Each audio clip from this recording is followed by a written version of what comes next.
aware. But I still think that there are surprises out there in this world that we live. Others have found themselves in the situation that they cannot um, bear it alone, that they would want to sort of plot others into the same situation, you know, set a trap or someone lead others to it because they see themselves as already at the edge. And at the end of the day, there's nothing to lose than to, encourage or somehow, not really encourage, but mislead others also to fall into the same thing instead of telling others and saying, no, this is what it is, this is what they don't do that. Now, whether when it comes to the spiritual sense, the spirit that holds people back with not having the ability to express themselves or to sort of prevent people falling into these traps, I can tell. But I know the abilities of powers of spirit can go beyond, which sometimes it has becomes a very problem. It becomes a problem in the situation, which makes us a bit in a state where we can't really explain ourselves. Today people talk about Holy Spirit, but you sit with somebody who claims so much of the Holy Spirit, and there you found him, he will find himself fumbling, not being able to express or explain in detail what he or she might be claiming, and yet he probably will still hold on and say, even though we do not know, we still love it, or we still follow through, or we still believe, and all that rubbish that we keep fooling ourselves with. So just that putting that aside, I say that I was fellowshipping with this group, Palace Calvary Chapel, Palace Street, Victoria, London, and I used to buy their tapes. I used to have other tapes, but I buy the tapes. I used to listen to Premier. Now, Premier has got this guy that I really got myself very much focused on his teaching. I was always attracted to his teaching. He was more strong, vocal person. He was his charisma was very, very much was very strong and very. He always wants to sort of put pressure out there, that kind of sense of preaching. I think he was Adrian Rogers. I'm sure I've just learned he even died. He's dead.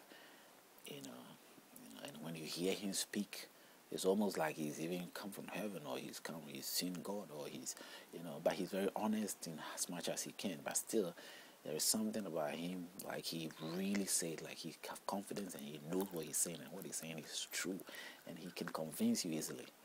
At the same time, he can put you in the state of fear, scaring, that using the revelation approach of convincing people. But I was more interested in his explanation. It shows the sense that he has a history and learned the whole thing, and he knew what he was saying, the history background of, and he speaks it. He preaches it as if it is really something that he's really there, or he knows much about what he's saying is really true. That's how others present their case. Others also come out honestly to sort of show that they've just studied and they are sharing their ideas of what they think, just like I'm trying to do here. Because whatever my experience are, if I can relate it, if I cannot conjure my needs out of the sky, then I have to, in every way, humble myself to be able to retrieve information, to be able to settle my heart and my mental state about the whole scenario, the whole situation, and be calm and have peace within myself at all times, and always being careful that I'm not taking the wrong steps of inviting others to fall into the hole that I probably will find myself into. I mean, it doesn't prevent one sharing his life with people and all that, no. But even though people get themselves together in relationship and whatever it is, or friendship, or whichever way, every individual have got his own personal dreams, his experiences, his bad dreams and his good dreams. That does not really have to necessarily be transferred or linked up with his friends or his partner or his, so that's, it's like you being in a unionship with anybody, in whichever way it might be. Does not mean that you share the same intestines together. No, you have your own personal things that you deal with. That it has no link. It is not like a disease that can be passed on to somebody. If that person has got his own strength, I mean, if that person give in to sort of end up liking your ideas, showing signs that he shared the same ideas that you are lucky to sort of discover such a person. But if that is not the case, it's not very much likely that you will see your problems or your dreams or your visions or whichever, whether good or bad, being transferred or being infected on your partner or somebody that you share your friendship with or you share relationship with or whatever way it is. So I don't see spiritual things in that manner. But in this case, I also know that there's people who have got the ability to sort of pass on spirit onto others. And that is where my experience really began. These people later, as they made some public, propaganda, or let's say public declaration of people joining in the team to go for a men's fellowship. I volunteered and wanted to be. It was very much something I think I might find it interesting. And I took part, even though at that time I think I was being seen as there was some suspicion about me. They were not very sure of what sort of person I might be. That's what I was thinking. But also thinking that they knew far than what I probably know. Because I gave in myself by my explaining, trusting the leader, which is Pastor Owen. Trusting him, this Pastor Owen, I trusted him, and I sort of share a few things and make him know that I'm very ignorant about the experience I have had, which is through the spiritual inspirational words that came through my mouth. I said it, I don't know why and how it happened, and it was new and I wanted answers, so I sort of shared it with him that it's my first time, what really it was, expecting him to sort of give back something that I could learn from, but he was silent, abrasive, and that's all there was to it. But his response was a bit strange also. He also felt that, like I'm thinking now, that the voice and whatever was said showed a sign of anger.